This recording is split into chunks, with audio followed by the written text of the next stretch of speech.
नमस्कार, अरुणाचल समाचार में आपका स्वागत है। मैं हूं यानमता सिंह आंगू। आइए बुलेटिन में सबसे पहले देखते हैं मुख्य समाचार।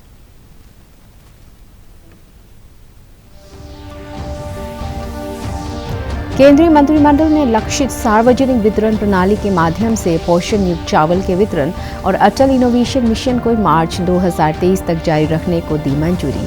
केंद्रीय मंत्रिमंडल ने सरकारी कंपनी को बिना प्रोडक्शन वाले कोयला खदान सरेंडर करने का दिया मौका। अरुणाचल प्रदेश सरकार ने ड्रग्स की समस्या के खिलाफ लड़ाई में महत्वपूर्ण कदम उठाते हुए इस विषय पर शुरू किया ऑनलाइन सर्टिफिकेट ट्रेनिंग कोर्स। राज्य सरकार के ग्रुप ए और ग्रुप बी के सभी कर्मियों के लिए online certificate course on drug abuse prevention है अनिवार्य।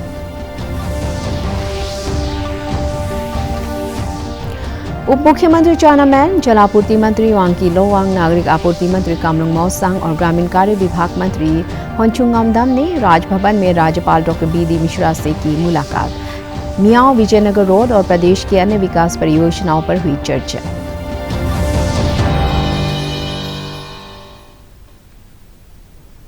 प्रधानमंत्री नरेंद्र मोदी की अध्यक्षता में केंद्रीय कैबिनेट की बैठक में लक्षित सार्वजनिक वितरण प्रणाली के माध्यम से पोषण युक्त चावल के वितरण को मंजूरी दे दी गई है। नई दिल्ली में मंत्रिमंडल की बैठक के बाद सूचना और प्रसारण मंत्री अनुराग ठाकुर ने बताया कि इसे 2024 तक चरणबद्ध रूप से सभी राज्यों और केंद्र शासित प्रदेशों में लागू किया जाएगा। उन्होंने बताया कि भारतीय खाद्य निगम और राज्य एजेंसियां पोषण युक्त चावल की आपूर्ति और वितरण के लिए 88 लाख टन से अधिक पोषण युक्त चावल की खरीद कर चुकी हैं। श्री अनुराग ठाकुर ने बताया कि पोषण युक्त चावल की प्रतिवर्ष लगभग 2,700 करोड़ रुपए की समूची कीमत केंद्र सरकार वहन करेगी।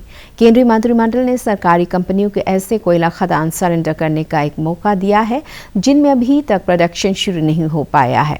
मंत्रिमंडल ने अटल इनोवेशन मिशन को मार्च 2023 तक जारी रखने को मंजूरी दे दी है। इसके तहत 10,000 अटल टिंकरिंग लैब्स, 101 अटल इंक्यूबेशन सेंटर्स, 50 अटल कम्युनिटी इनोवेशन सेंटर्स स्थापित करने और अटल न्यू इंडिया चैलेंज के तहत 200 स्टार्टअप को सपोर्ट करने का निर्णय लिया गया। आवश्यक मात्रा में सप्लाई मिलनी चाहिए। इसी परिप्रेक्ष्य में आपको ज्ञात होगा, माननीय प्रधानमंत्री जी ने 15 अगस्त 2021 को स्वतंत्रता दिवस के अवसर पर राष्ट्र को संबोधित करते हुए ये घोषणा की थी कि वर्ष 2024 तक देश में गरीब परिवारों को विभिन्न योजनाओं के अंतर्गत दिए जाने वाले चावल को 100% फोर्टिफाई किया जाएगा। राइस फोर्टिफिकेशन की इस प्रक्रिया में मानव शरीर के लिए आवश्यक iron, folic acid, vitamin B12 की आपूर्ति हो सकेगी। तय निर्णय लिया गया है कि नेशनल फूड सिक्योरिटी एक्ट के अंतर्गत टारगेटेड पब्लिक डिस्ट्रीब्यूशन सिस्टम द्वारा केंद्र की अन्य कल्याणकारी योजनाओं के अंतर्गत आपूर्ति किए जाने वाले 100% चावल को माइक्रो न्यूट्रिएंट से फोर्टिफाई करने के उपरांत ही पूर्ति की जाएगी, उसकी आपूर्ति की जाएगी। अरुणाचल प्रदेश सरकार ने ड्रग्स की समस्या के खिलाफ लड़ाई में एक महत्वपूर्ण कदम उठाते हुए इस विषय पर ऑनलाइन सर्टिफिकेट ट्रेनिंग कोर्स शुरू किया है। राज्य सचिवालय ईटानगर में सामाजिक न्याय और अधिकारिता मंत्रालय द्वारा आयोजित एक कार्यक्रम में मुख्यमंत्री पेमा खांडू ने इस पाठ्यक्रम का शुभारंभ किया।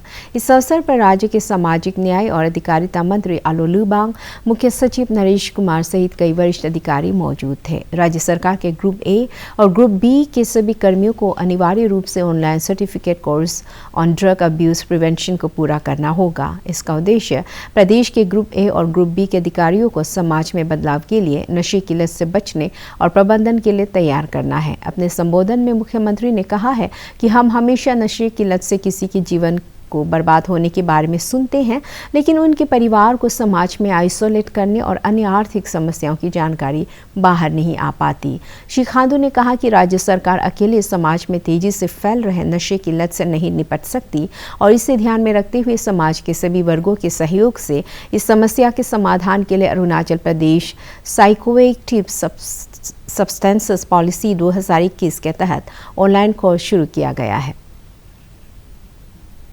केंद्रीय नागरिक उड्डयन मंत्री ज्योतिरादित्य सिंधिया ने आज वर्चुअल माध्यम से मुख्यमंत्री पेमा खांडू के साथ अरुणाचल प्रदेश में एयरपोर्ट इंफ्रास्ट्रक्चर और ATF पर वेट के मुद्दे पर चर्चा की। उन्होंने उम्मीद जताई कि सभी मुद्दों को हल कर लिया जाएगा। अरुणाचल में हवाई सेवाओं का विस्तार होगा और इसकी शुरुआत अगले 2 महीने में पासीघाट, जीरो और तेजू से होगी। मुख्यमंत्री पेमा खांडू ने अपने एक ट्वीट में बताया कि वर्ष 2014 में अरुणाचल प्रदेश में 9 एयरपोर्ट थे और ईटानगर एयरपोर्ट के बनने के साथ राज्य में एयरपोर्ट की संख्या बढ़कर 15 हो जाएगी। उन्होंने राज्य में एयर कनेक्टिविटी के विस्तार में सहयोग के लिए केंद्र सरकार के प्रति आभार जताया। केंद्रीय सड़क और परिवहन मंत्री नितिन गडकरी ने कहा है कि त्वरित गति से राजमार्गों के निर्माण से पीएम मोदी के विजन के अनुरूप पूर्वोत्तर में सीमलेस कनेक्टिविटी, चहुमुखी विकास और स्थानीय लोगों के लिए रोजगार के अवसर पैदा हो रहे हैं। श्री गडकरी ने अपने एक ट्वीट में पासीघाट बोमजी राजमार्ग का इमेज शेयर करते हुए कहा कि वर्ष 2018 में ट्रांस अरुणाचल हाईवे की करीब 22 किलोमीटर लंबी इस महत्वपूर्ण सड़क से औद्योगिक विकास और पर्यटन को बढ़ावा मिल रहा है।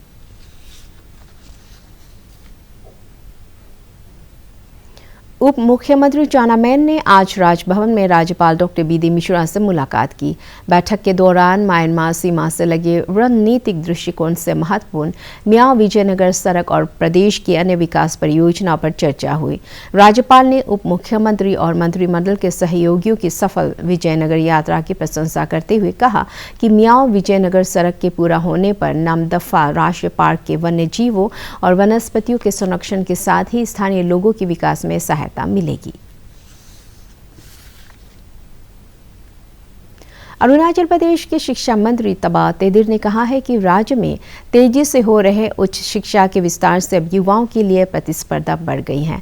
नामसाई में अरुणाचल यूनिवर्सिटी ऑफ स्टडीज के दीक्षांत समारोह को संबोधित करते हुए शिक्षा मंत्री ने कहा कि राज्य सरकार शिक्षा की गुणवत्ता और युवाओं के कौशल विकास के साथ ही उनके लिए रोजगार के अवसर बढ़ाने पर जोर दे रही है। श्री तेदिर ने इस अवसर पर सफलतापूर्वक विभिन्न पाठ्यक्रमों को पूरा करने वाले विश्वविद्यालय के छात्रों को डिग्री वितरित किया और परिसर में सेंटर फॉर स्किल डेवलपमेंट और वोकेशनल की आधारशिला रखी।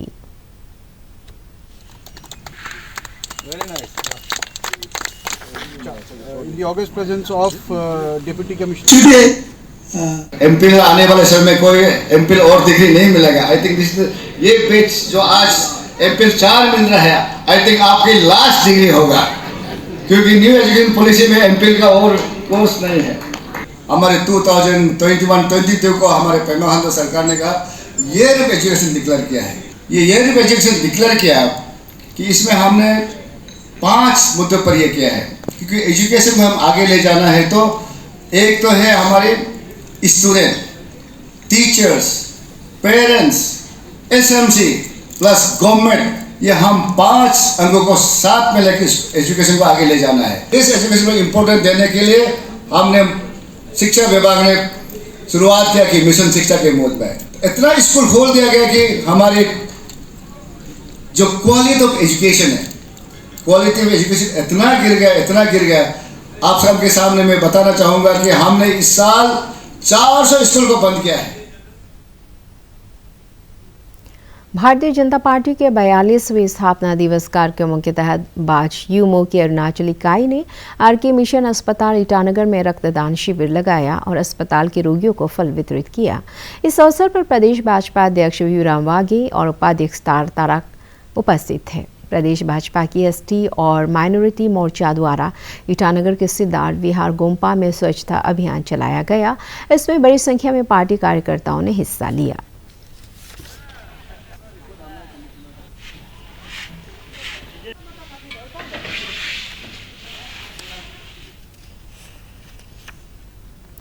प्रधानमंत्री मुद्रा योजना के आज 7 वर्ष पूरे हुए हैं। प्रधानमंत्री नरेंद्र मोदी ने 8 अप्रैल 2015 को इस योजना का शुभारंभ किया था। इसका उद्देश्य गैर निगमित और गैर कृषि लघु या सूक्ष्म उद्यमों को 10 लाख रुपए तक का ऋण उपलब्ध कराना है।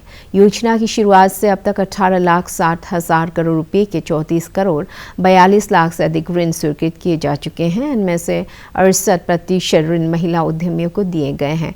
इस योजना से छोटे छोटे कारोबार के लिए अनुकूल माहौल बनाने में मदद मिली है और बिल्कुल निचले स्तर पर बड़े पैमाने पर रोजगार सृजित हुए हैं। पेश है एक रिपोर्ट। सिलाई का काम आगे बढ़ा है, जिंदगी अब बहुत अच्छे से चल रही है और 3 लोगों को मैंने काम पे रखा है। अपने दोनों बच्चों को मैंने अच्छे स्कूल में एडमिशन भी दिलाया।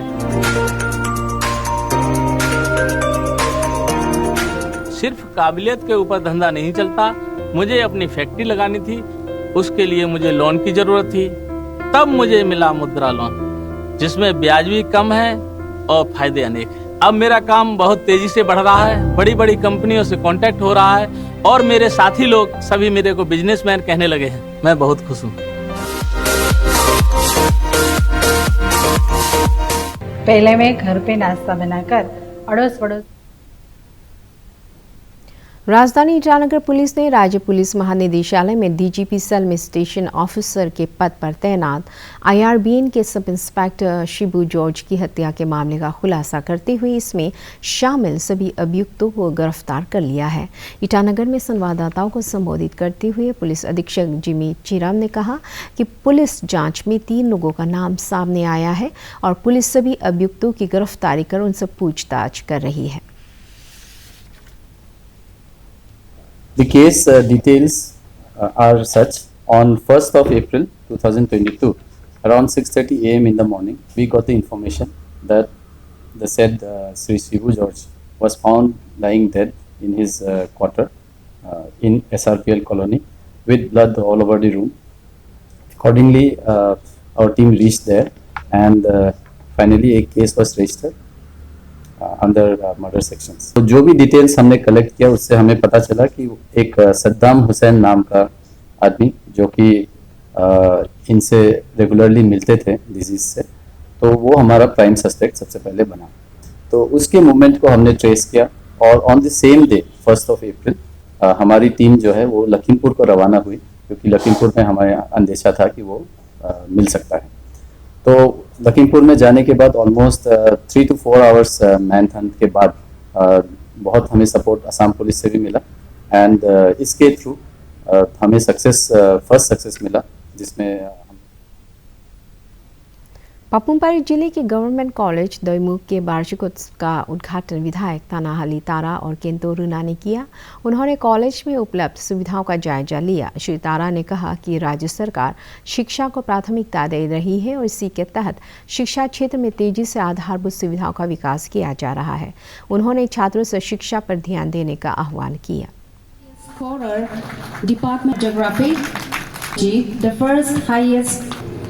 जो भी आज आपको भी सौंपा और हमको भी सौंपा, इसको जो 7th एनुअल वीक में हमारा डिप्टी CM साहब आ करके भारत का शानदार स्वाधीनता संघर्ष आधुनिक विश्व के महानतम संघर्षों में से एक है। दूरदर्शन समाचार द्वारा प्रसारित किए जा रहे आज़ादी के सफर में आज हम बात करेंगे स्वतंत्रता सेनानी रोइपुई लियानी के बारे में। मिजो स्वतंत्रता सेनानी रोपुई लियानी को भी श्रद्धांजलि अर्पित कर रहे हैं। महान मिजो चीफ लाल सावुंगा की पुत्री रोपुई लियानी का जन्म 1828 में हुआ था। उनका विवाह दक्षिण लुशई पहाड़ियों के मुखिया वांडुला से हुआ था। सन 1890 की शुरुआत में ब्रिटिश सेना ने कुछ मिजो इलाकों पर कब्जा करना शुरू कर दिया था। हालांकि मिजो प्रमुखों ने ब्रिटिश सेना का आधिपत्य स्वीकार नहीं किया। रोपुई लियानी ने अपने पति की मृत्यु के बाद प्रमुख के अधिकार अपने हाथों में ले लिए और अपने गांव रालवांग से शासन शुरू कर दिया। उन्होंने ब्रिटिश अधिकारियों को चुनौती दी और लोगों को अंग्रेजों का आदेश ठुकराने के लिए प्रोत्साहित किया। उन्होंने लोगों से कहा,